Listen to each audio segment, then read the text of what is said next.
Assalamualaikum warahmatullahi wabarakatuh. Anak-anakku soleh soleha, bagaimana kabarnya hari ini? Bu Guru berharap anak-anak semuanya sehat-sehat selalu, insya Allah dalam lindungan Allah Subhanahu Wa Taala. Amin ya rabbal alamin. Oke, Ibu Guru ingatkan jangan lupa untuk senantiasa mencuci tangan, kemudian selalu menggunakan masker ketika keluar rumah. Oke anak-anak, sebelum kita belajar hari ini, mari kita buka pembelajaran kita dengan mengucapkan kalimat thayyibah basmalah. Bismillahirrahmanirrahim, dengan menyebut nama Allah yang Maha Pengasih lagi Maha Penyayang. Amin ya rabbal alamin. Alhamdulillah, hari ini berjumpa lagi dengan Bu Guru. Kita akan belajar mata pelajaran fikih. Kita masih di pembelajaran 4 ya. Tapi sebelumnya Bu Guru mau mengecek semangatnya anak-anak dulu ya. Baik, tepuk semangat. I am the best. You are the best. We are the best. Yes, yes, yes, yes. Allahu Akbar. Ya. Oke sayang. Bu Guru mau menyampaikan materi kita hari ini tentang tata cara buang air. Tapi sebelum kita lanjut ke materi kita hari ini, Bu Guru mau mengevaluasi materi kita yang kemarin. Nah, siapa yang masih ingat materi kita yang kemarin tentang apa sayang?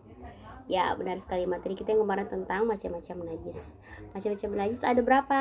Ada 3. Yang pertama adalah najis ringan, kedua najis sedang, ketiga najis berat. Nah, itu materi kita yang kemarin. Nah, hari ini materi kita adalah tentang tata cara buang air. Nah, untuk mengawalinya, mari kita lihat gambar yang akan Bu Guru sampaikan ya. Cut. Gambarnya. Nah, coba. Astagfirullahaladzim, mohon maaf ya. Nah, ini gambarnya. Coba sekarang anak-anak amati ya. Coba diamati gambarnya nih. Kira-kira ada siapa di gambar? Ya, ada siapa ya? Ya, benar sekali. Ada seorang anak laki-laki. Dia ada di mana ya? Ya, cerdas. Dia ada di kamar mandi atau di depan kamar mandi. Coba diperhatikan gambar yang pertama. Nah, ini dia sedang apa ini? Dia sedang berdoa ketika hendak masuk ke kamar mandi. Selesai berdoa, dia masuk menggunakan kaki bagian apa ini? Mendahulukan kaki bagian kiri. Nah, setelah masuk kamar mandi, dia keluar kamar mandi mendahulukan kaki bagian kanan. Nah, ternyata sayang, saat kita buang air, Rasulullah mengajarkan kita saat buang air itu pintunya harus ditutup. Pintunya harus dalam keadaan tertutup. Kenapa? Karena saat kita buang air, kalau pintunya terbuka, pasti akan terlihat aurat kita. Aurat kita akan dilihat oleh orang lain. Kita lagi buang air, ada orang yang lewat, orang akan melihat aurat kita. Lalu yang kedua adalah nanti bau najis kita itu bisa kecium sama orang yang ada di luar. Jadi Rasulullah mengajarkan kita untuk menutup pintu saat buang air ya. Pintunya harus dalam keadaan tertutup. Nah, ternyata ada hal-hal yang dilarang oleh Rasulullah saat kita buang air. Nah, mau tahu apa saja hal-halnya? Apa saja ya, hal-hal apa saja yang dilarang oleh Rasulullah? Yuk kita lihat sama-sama ya. Tutup matanya, kring.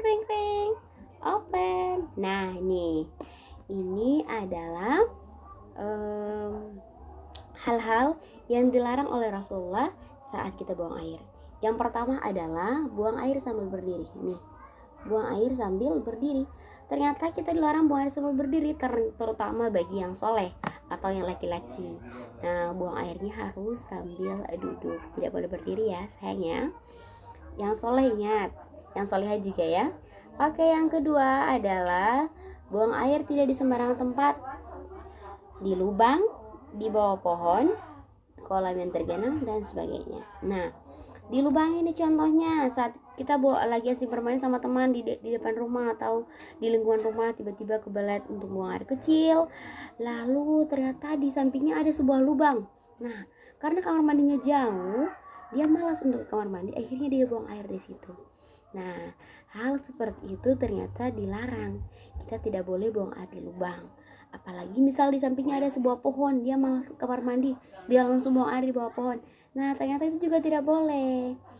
Di kolam yang tergenang juga ada genangan air, juga kita tidak boleh. Kenapa? Karena kalau kita buang airnya di sembarangan tempat bisa bisa menimbulkan bau-bau yang tak sedap. Nanti lingkungan menjadi tidak sehat. Lalu hal yang dilarang oleh Rasulullah saat buang air yang ketiga adalah menghadap atau membelakangi kiblat. Nah, menghadap atau membelakangi kiblat. Nah, saat buang air kita tidak boleh menghadap atau membelakangi kiblat. Lalu yang keempat adalah bergurau. Nih, bergurau. Saat buang air kita tidak boleh bergurau, tidak boleh bercanda, tidak boleh tertawa, tidak boleh bernyanyi, ya. Nah, itu adalah hal-hal yang dilarang oleh Rasulullah saat buang air. Nah, berikut ternyata ada hal-hal selain hal-hal yang dilarang oleh Rasulullah, ternyata ada hal-hal yang perlu diperhatikan saat buang air. Nah, coba hal-hal apa saja ya? Nah, ini ada tata cara saat buang air. Nih, tata cara saat buang air yang pertama adalah membaca doa masuk kamar mandi. Nah, saat masuk kamar mandi harus membaca doa. Lalu yang kedua adalah mendahulukan kaki bagian kiri. Nih, mendahulukan kaki bagian kiri. Lalu yang ketiga adalah buang air dengan jongkok. Buang air dengan jongkok, tidak boleh berdiri.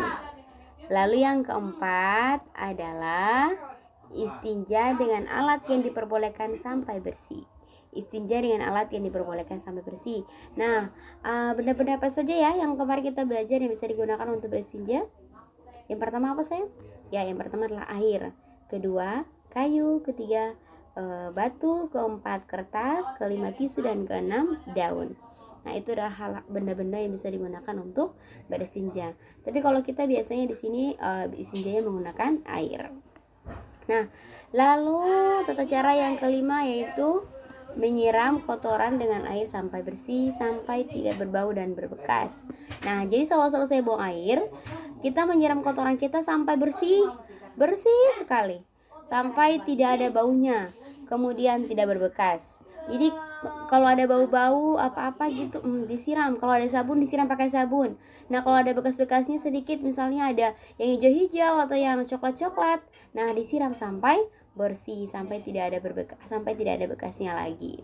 Nah, lalu tata cara yang keenam adalah keluar kamar mandi mendahulukan kaki bagian kanan. Nih, mendahulukan kaki bagian kanan.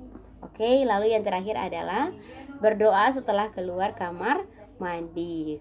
Nah, kalau setelah kita sudah selesai berdoa, kalau kita sudah selesai buang air, kita keluar kamar mandi, kemudian mendahulukan kaki bagian kanan dan tidak lupa untuk berdoa. Nah, oke. Ternyata selain tata cara buang air, ada perbuatan-perbuatan yang harus diperhatikan saat buang air. Coba perbuatan apa saja ya? Tara. Nah, ini perbuatan yang dilarang dalam kamar mandi atau saat buang air. Yang pertama adalah membaca Al-Quran.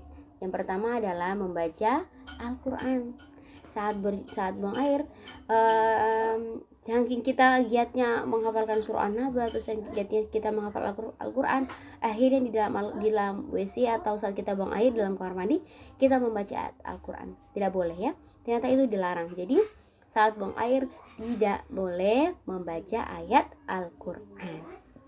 Lalu perbuatan yang kedua yang dilarang adalah berzikir atau berdoa. Nah, kita tidak boleh berzikir maupun berdoa. Kita jangan sampai kita saat buang air kita sedang berzikir subhanallah, subhanallah, subhanallah, alhamdulillah, alhamdulillah. Ternyata tidak boleh ya. Nanti setelah kita keluar dari kamar mandi baru kita boleh berzikir dan berdoa. Lalu yang berikut adalah nih, makan dan minum.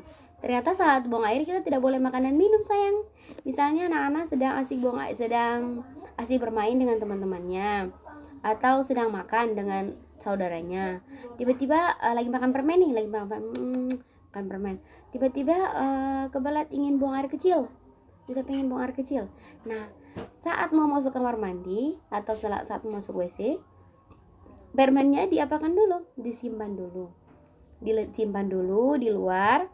Kemudian masuk ke dalam kamar mandi tanpa membawa permen atau tanpa membawa makanan dan minuman. Lalu yang berikut yang keempat adalah kita tidak boleh berbicara, bernyanyi, bercanda dan bermain, ya. Saat buang air kita tidak boleh bernyanyi dengan temannya atau berbicara, misalnya teman lagi ajak bicara, kita berbicara dari saat buang air, berbicara dengan temannya atau kakaknya atau siapa saja. Kemudian saat buang air kita tidak boleh bernyanyi, saat buang air kita tidak boleh bercanda, bergurau dengan temannya atau dengan siapa saja, kita tidak boleh bercanda, ya. Kemudian yang terakhir adalah kita tidak boleh bermain saat buang air. Jadi selalu kita buang air itu saat di kamar mandi kita diam-diam saja, kita buang air dengan tenang. Kita tidak boleh banyak bernyanyi, bercerita, bercanda dan bermain. Nah, lalu yang terakhir adalah perbuatan yang tidak boleh dilakukan adalah masuk kamar mandi bersama teman, atau kita masuk WC itu bersama dengan teman. Ini hal yang sering ibu guru ingatkan. Jadi saat kita masuk kamar mandi harus sendiri. Jangan sampai kita bilang sama teman, contoh nih ya, mau beta dong, soalnya tuh beta takut sendiri di kamar mandi, beta takut. Tidak boleh, nak. Jadi kita kalau masuk kamar mandi itu harus sendiri. Kenapa? Karena saat kita buang air itu aurat kita itu kelihatan. Jadi orang lain itu tidak boleh melihat aurat kita. Yang boleh melihatnya hanya kita sendiri. Jadi tidak boleh masuk ke kamar mandi atau masuk WC bersama dengan teman atau mandi bersama dengan teman, tidak boleh, ya. Oke, sayang. Nah, itu adalah perbuatan yang dilarang di dalam kamar mandi. Nah, ini yang terakhir. Nah, yang terakhir adalah doa masuk kamar mandi. Nah, tadi kita sudah belajar sebelum masuk kamar mandi kita harus berdoa. Nah, ini adalah doanya, sayang. Coba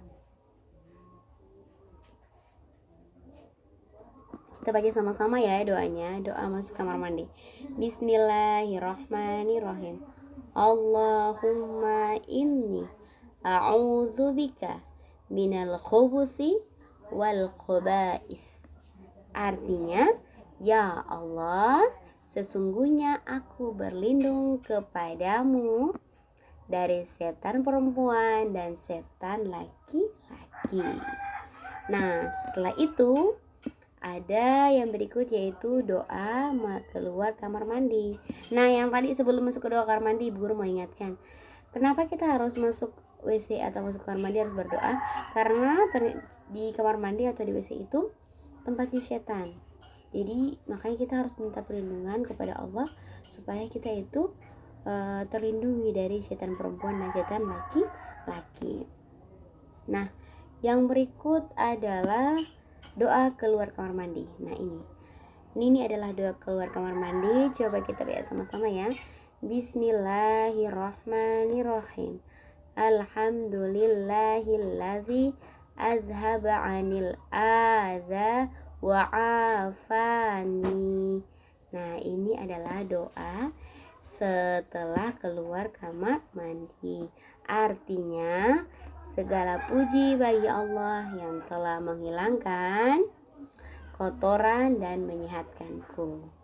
Nah, ternyata setelah keluar kamar mandi kita harus bersyukur kepada Allah karena Allah telah menghilangkan kotoran dari diri kita dan Allah telah menyehatkan tubuh kita. Nah, anak-anak, itu adalah materi kita hari ini tentang tata cara buang air. Ya, Bu Guru mohon pendampingan dari ayah dan bunda untuk mendampingi anak-anak belajar hari ini, ya. Oke sayang, sampai di sini dulu materi kita. Catatannya nanti Ibu Guru kasih. Tapi sebelum tutup, Ibu Guru mau tanya dulu bagaimana perasaannya sayang setelah belajar hari ini.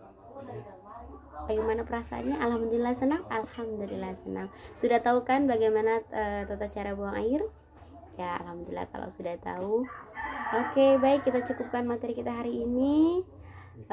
Sebelum tutup, tepuk semangat. I am the best. You are the best. We are the best. Yes, yes, yes. Allahu Akbar. Tepuk hu-ha. Hu-hu. Ha-ha. Hu-ha. Oke sayang, sampai di sini dulu. Mari kita tutup pembelajaran dengan mengucapkan kalimat thayyibah. Hamdalah. Alhamdulillahirabbil alamin. Segala puji bagi Allah Tuhan semesta alam. Amin. Wih, bendera Amerika itu Belanda itu.